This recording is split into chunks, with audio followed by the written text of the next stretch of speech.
ত্রিপুরার সিপাহীজলা জেলার সোনামুড়ায় ইডির হানা। অভিযানের আগেই উধাও দুই অভিযুক্ত। বাংলাদেশে পালানোর জল্পনা উঠে আসছে ইতিমধ্যে।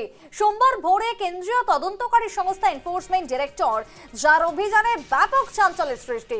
অভিযোগ উঠে এসেছে অবৈধ মাদক কারবার, আর্থিক অনিয়ম সংক্রান্ত তদন্তের সূত্র ধরে ত্রিপুরায় এবার ইডির হানা। আনোয়ার হোসেন ওরফে সুমন এবং জোসেফ মিয়ার বাড়িতে একযোগে তল্লাশি চালায় ইডির বিশেষ দল।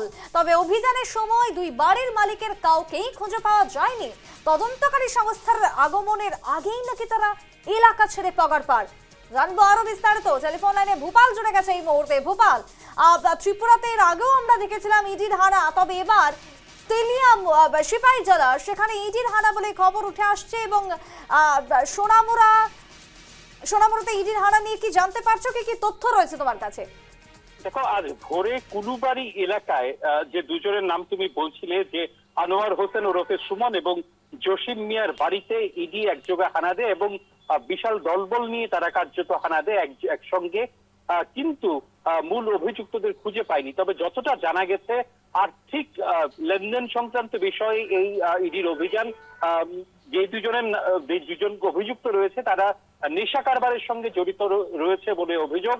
মানি লন্ডারিং সহ বিভিন্ন ক্ষেত্রেই তাদের নাম উঠে এসেছে। এই অবস্থায় ইডি প্রথম দফাতেই আজকে তাদের বাড়িতে হানা দিয়েছে।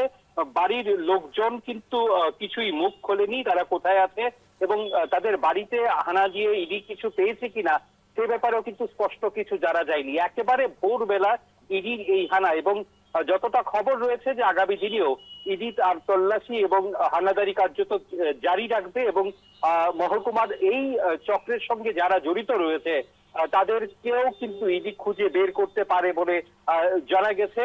এবং সিপাহীজলা জেলার এই সোনামুড়া মহকুমা এলাকায় কিন্তু বেশ কয়েকজন এমন অভিযুক্ত রয়েছে যাদের নামের সঙ্গে নেশা জাতীয় কারবার বা মানি লন্ডারিং এরও অভিযোগ রয়েছে।